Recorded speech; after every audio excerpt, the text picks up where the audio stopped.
Am I the a-hole for using my son's college fund to pay for my daughter's wedding?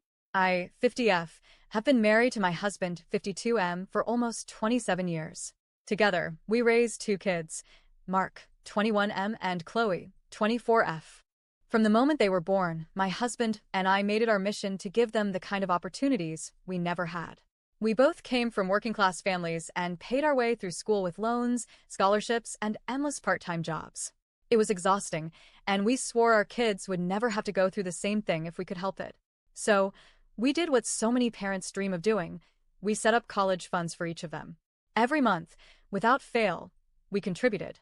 We skipped vacations, drove our cars longer than we probably should have, and lived modestly because we had a bigger picture in mind.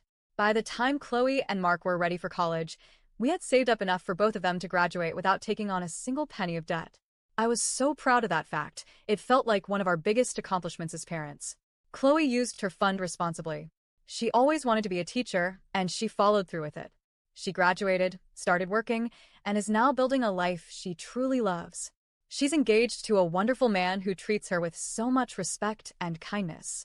They're not flashy or wealthy by any means.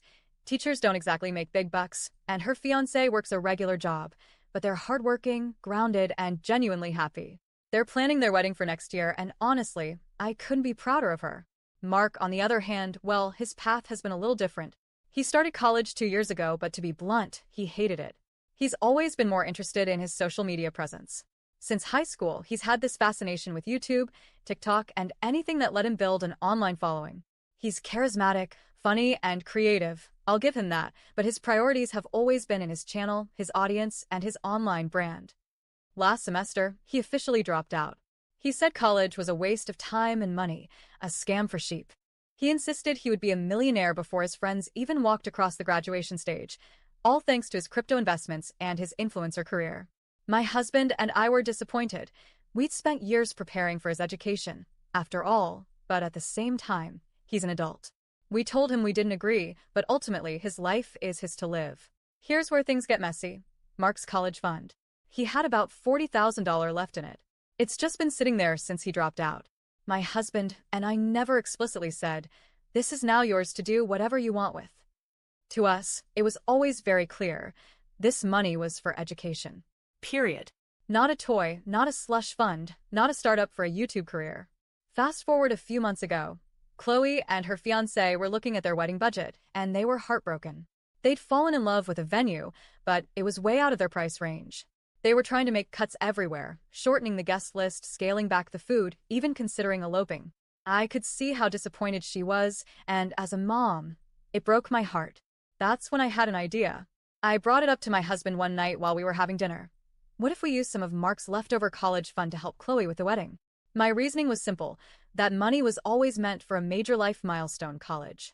Since Mark had chosen not to pursue that path, why let the money sit idle?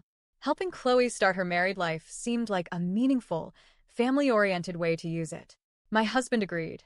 We didn't use all of it, just $15,000. Enough to make Chloe's dream venue a reality and take some stress off her shoulders. When we told her, she burst into tears. She hugged us both and said she couldn't believe how lucky she was. She and her fiancé were so grateful, and for the first time in months, she looked genuinely excited about her wedding instead of stressed out. We didn't tell Mark. Honestly, we didn't think we had to. In our minds, it wasn't his money. It was money we saved with a very specific purpose in mind, and he had rejected that purpose. We figured there was no reason to stir the pot. Well, of course, life doesn't work out that smoothly. Last week, Mark found out. A friend of his is also getting married at the same venue, and apparently, he made a comment about how surprised he was that Chloe could suddenly afford it. Mark came to me, suspicious, and asked point-blank if we had helped. I told him the truth. He exploded. He said we stole his future and betrayed him. He accused me of always favoring Chloe and said that money was his, that he was planning to use it for new camera equipment and to invest in crypto. He went on this rant about how just because he wasn't following our boomer life script didn't mean we had the right to take away his shot at building something different. He stormed out. Since then, he's blocked me and my husband on everything, phone, social media, the works. The only thing he left us with were some parting words. "You'll regret this when I'm successful and never speak to you again." Now, the family is divided. My sister is furious with me. She said the money was morally his, no matter what. Chloe feels guilty for accepting the money at all, and she's worried her wedding will forever be tainted by this fight. My husband is still standing by me, but I'll admit, I'm starting to question myself. On one hand, I don't think we did anything wrong.